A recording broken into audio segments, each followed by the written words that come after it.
Hi, and welcome back to Season 2 of the Elizabeth Hewitt Show. I'm your host, Elizabeth Hewitt. Today, we're going to be talking about different ways of induction and augmentation for all you parents to be at home. So let's go join a Mommy to Be class here at UTMB. Pretty sure they're going to teach you some ways to help start and speed up your labor.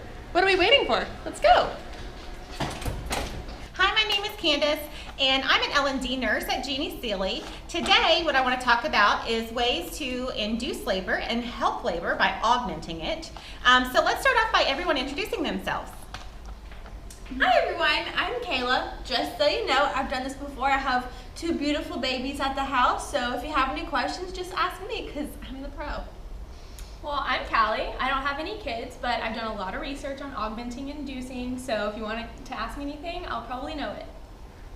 Hi, I'm Erika, and I'm a first-time mom, and I'm pretty nervous about this whole thing. Me and my husband talked about it, and well, I think it's just going to be too hard. I start panicking about it, like what if my uterus just falls out during birth, or what if the baby just gets stuck, or what if I die? Hi, I'm Kendall. I've done this before. My first baby was an emergency C-section, but I am really prepared for my VBAC, which is a vaginal birth after cesarean, in case y'all didn't know. I've been doing a lot of my research, so if y'all need anything, just ask me. Hey, I'm Megan. I'm just here for the free food. Great, it was nice to meet everyone. So let's get started. The first thing I really want to talk about is mechanical induction. So those two things we can talk about. The Foley bulb, let's start with that one. Yes? I just wanted to say, with my second baby, I had a Foley bulb, and it doesn't hurt at all, guys. Can't even feel it, and after 30 minutes, it just fell out, no big deal.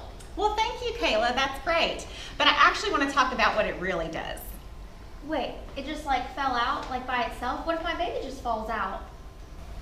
It's okay. I brought a lot of my research in case you need to look at it. I can tell you what a Foley bulb does. So the doctor just inflates it with helium, and then after about 45 minutes, the baby will just pop right on out. Excuse me, where are the cookies? Or do we have to wait for break? Pop quiz time, everybody. Let's talk about what a Foley bulb is. Were you listening to the PowerPoint earlier? Is a Foley bulb A helium inflated balloon that goes into the cervix to help encourage dilation? B, a catheter with an attached balloon that is inflated in the cervix to help dilation? C, a Foley catheter that is inserted into the urethra to drain urine during labor? Or D, a medication that is taken orally to help augment labor?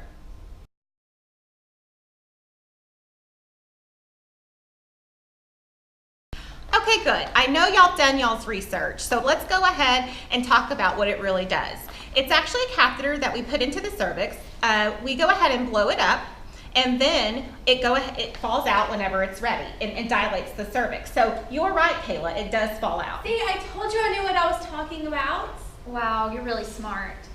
Okay, so another method that I would like to talk about is an amniotomy. I know what that is. Good, go ahead, Callie. So an amniotomy is where they go and take out all of the fluid that was surrounding the baby. They'll keep it in a jar, and then whenever you request it, they'll give it to you, and you can like make a protein shake out of it. What? Time for another pop quiz, everybody. Were you listening? What is an amniotomy? Is an amniotomy A genetic test that determines if your baby has trisomy 21? B, a nutritional protein shake that you can feed your baby during postpartum? C, an artificial way that you can rupture your membranes using an amniotic hook? Or D, an ultrasound that visualizes the fluid surrounding your baby?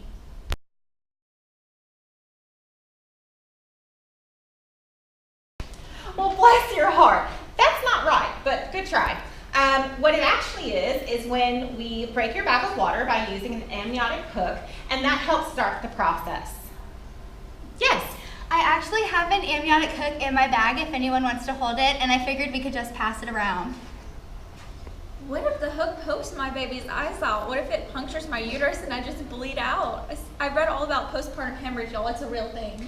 Don't worry, I had an amniotomy with both of my babies, and I actually did it on my second child. They let me do it on myself, so you can just call me Dr. Hagerman. Hey, but wait, does anybody know when we're gonna have food? Who is this?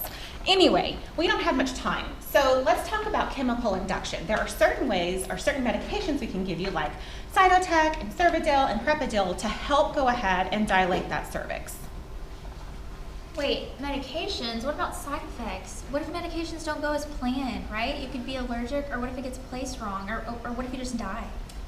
I've actually heard of side effect before, and I've heard whenever they give it to you orally, they have good like flavors, like watermelon, grape. Okay, well, slow down, because that's not true. I appreciate your input. However, if you do get Cytotec orally, it can induce abortion. So we want to. Duh, everybody knows that. Let's move on. I have free samples of the meds in my bag if anybody wants to try some. Okay, well that's enough about that. I want to go ahead and start talking about Pitocin. Why do we need to talk about Pitocin? Everybody already knows what it's for. We've all been down this road before. Let's just skip it. Pitocin? Wait, what is Pitocin? Is this like a sedative? Are they gonna sedate me during my labor? Is that even legal? No, silly. Pitocin is Spanish for push. Oh, okay. Oh, sorry guys. I think I forgot my Pitocin at home. I can't find it in my bag. But Oh, is no. anybody else starving? Do you have snacks in there? One last question for our audience today. What is Pitocin? Is Pitocin A medication that we insert into your cervix to help speed up contractions? B, an oral medication that we give to help fetal lung maturation? C, an IV medication that we give in order to speed up contractions and help dilate the cervix?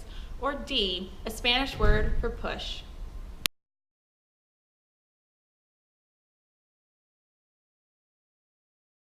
Well, thank you, Kendall. I'm sure if you had your Pitocin in your bag, we'd go ahead and use it. Anyway, so Pitocin is actually a synthetic form of a hormone called oxytocin. We give it to you through IV, and it actually helps produce labor. It helps it move along faster.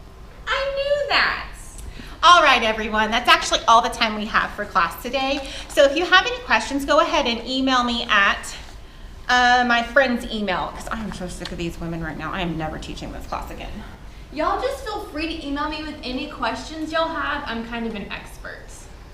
Man, I'm just gonna have to go home and tell my husband all about this. He's just gonna freak out. Well, I feel like I learned a lot today, and my research really helped because I feel like I got all the questions right. Like I knew what I was talking about. Yay! Has anyone seen my bag?